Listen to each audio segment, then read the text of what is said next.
So this is the healthcare system imefikia ya ulimwengu.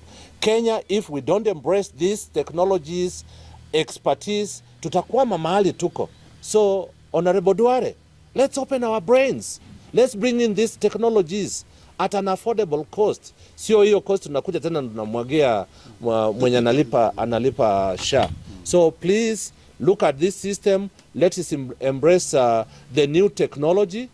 Let us embrace experts from outside. Unaona mtu kama mimi hapa Kenya sijulikani, but outside the whole of Europe, the whole of US, I'm a healthcare system technologist and expert. These are some of the things, and not only me. There are many of me outside there.